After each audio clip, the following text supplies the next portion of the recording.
Do you really need all the advanced features of the more pricey, top-of-the-line flagship robot vacuums, or can you spend less and still get by just fine? I'm comparing two amazing robot vacuums which have all my must-have features, but are drastically different in price. Let's find out what's the best fit for you, and what better way than letting loose the 3 destructive Tasmanian devils in our house. Now, this video is sponsored by Roborock, but I have all the data to back up that I really do use and like their robot vacuums. Not only have I been using them for the last 6 years, I've also been running one of the vacuums in this video, the Saros 10R, all year with over 120 hours of runtime. I've thoroughly put it through its paces. But you know what? The only thing messier than our house is Roborock's lineup of vacuums. There are so many options and it's confusing. So to help it make sense, let's start off with what I think are must-have features in a robot vacuum. Okay, if you've ever used a robot vacuum, you know hair tangles are a big pain on the main brush and side brush. Well, about a year ago, Roborock came out with a dual divide main brush and a side brush that basically eliminates hair tangles. If you're upgrading from an old robot vacuum, then you'll be shocked at how well this works, especially if you have long-haired pets, or in my case, 3 daughters. The hair used to just completely consume the brush, and sometimes I feel like I'm living with Cousin It from the Addams Family. Well, the more expensive Saros 10R and the less expensive Qrevo Edge S5A both have this feature, which is great. Next is high suction power. It is a vacuum after all, and I want it to clean my floor as well. Many of the old robot vacuums used to be just glorified dust sweepers with low suction power. Well, that's completely changed with these newer vacuums. The max suction power on the flagship Saros 10R is 22,000 pascals, and the less expensive Edge S5A is not much less at 18,500 pascals. That's more than triple the Qrevo robot vacuum that came out only 2 years ago. When my sweet Tasmanian devils come home from school, they are ravenous. The only question is, are more chips ending up in their mouth or on the floor? Well, no need to worry because both of these vacuums picked up extremely well, so no problems at all. The high suction power really comes in handy when the robot vacuum goes over carpet, since it automatically boosts the suction power when it detects a carpet, and it makes a huge difference. Both of these robot vacuums also have the flexi arm to get those hard to reach places. The side brush extends to get dirt in the corners, and the mop can also swing out to clean right up to the edge. I used to kind of think this feature was more of a nice to have, but after watching it in action and seeing how good it cleans, especially around stuff like the legs of the chairs, wow, it's been used way more than I thought, and it does an incredible job. It's for sure a must-have feature in my book, and I'm glad it's on the less expensive option. The docks automatically empty the dustbins on each of the vacuums, so of course that's a must-have because who wants to do that?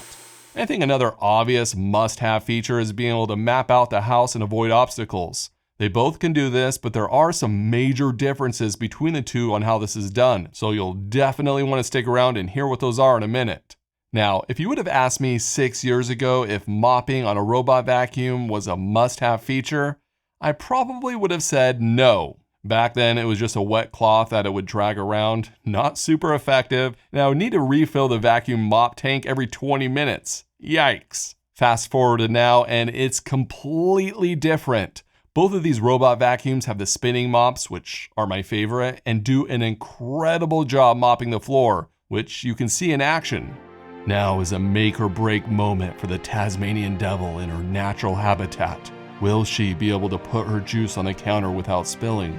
In an instant, the juice spills all over the ground.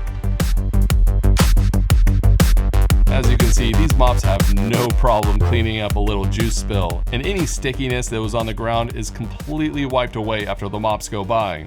The dock also keeps the water tank on the vacuum filled up and even cleans the mops, and the amount of time this saves me is absolutely crazy. Like I mentioned earlier in this video, just this year it's cleaned over 120 hours. That's 15 8-hour workdays that I didn't have to clean. And if I paid someone to clean my floors that often, it would cost way more than either one of these robot vacuums.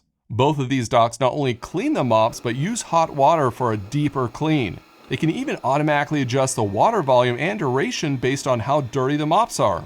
That feels more of a nice to have feature, but hey, It's on the less expensive version, so I'll take it. The last must-have feature is really good smart home compatibility.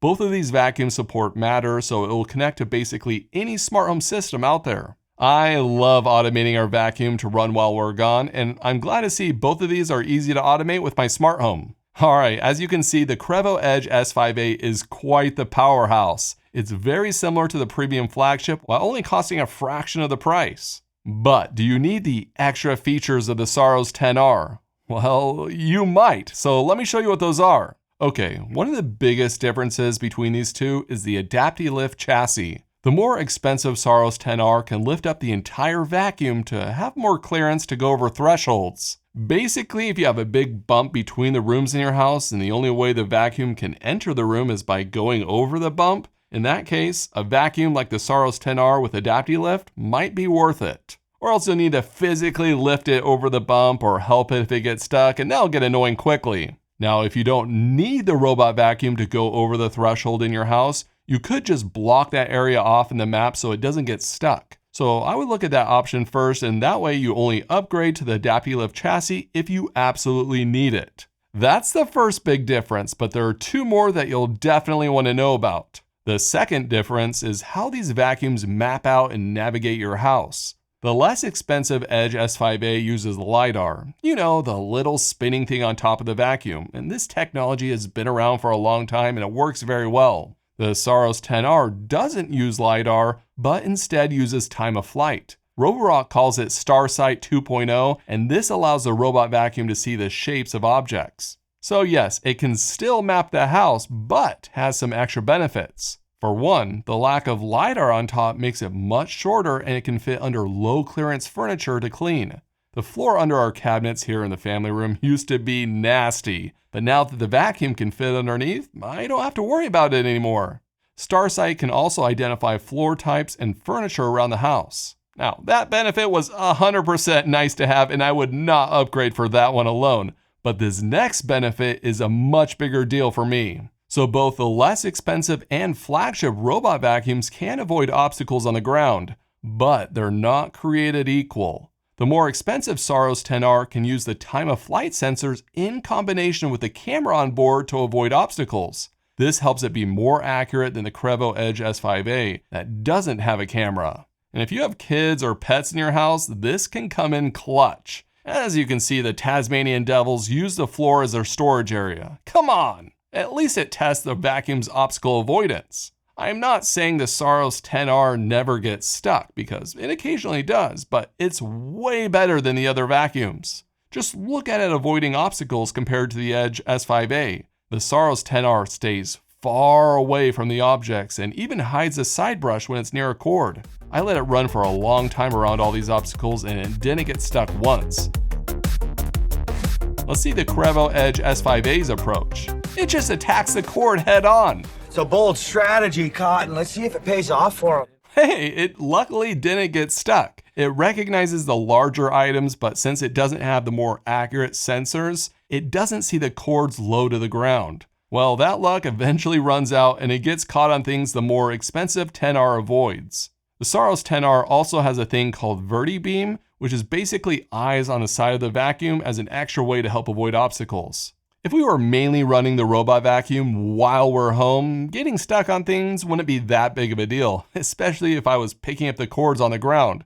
So the less expensive one would work perfectly fine. But we mainly run ours while we're away from the house, and if it gets stuck, it can't clean anymore till we get home. So that's why the better obstacle avoidance makes a big difference for me. And over the last 3 or 4 years, more accurate obstacle avoidance is what really separates the Roborock flagships from the other robot vacuums. Okay, the last difference between the two is the extra cleaning features found in the Saros 10R. I don't know if I would consider any of these a must-have, but more of a really nice to have if you are already thinking of getting the 10R. So what are they? Well, the Saros 10R can automatically detach the mops and leave them in the dock. That way, if it's just vacuuming, it won't accidentally rub a dirty mop all over the carpet. Pretty sweet. There's also a cleaning solution dispenser in the dock, so it will automatically add cleaning solution to the mop water. If you don't have this, you can just manually add the cleaning solution to the clean water tank.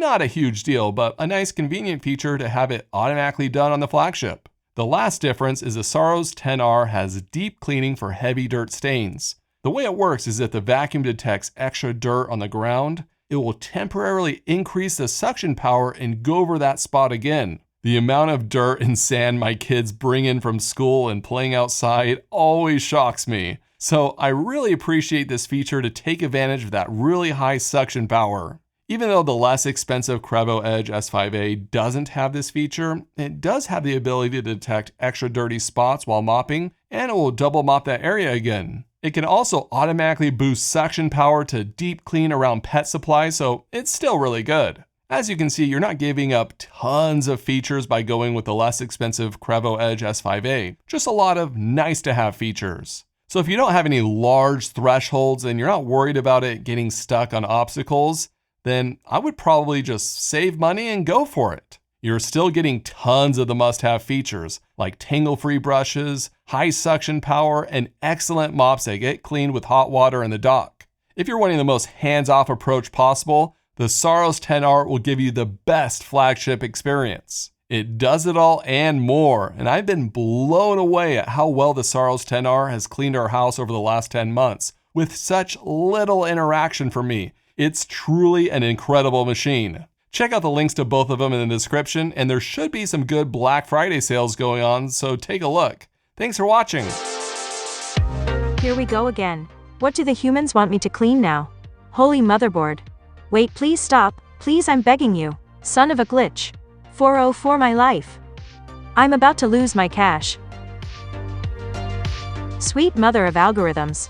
That's it. I'm out of here.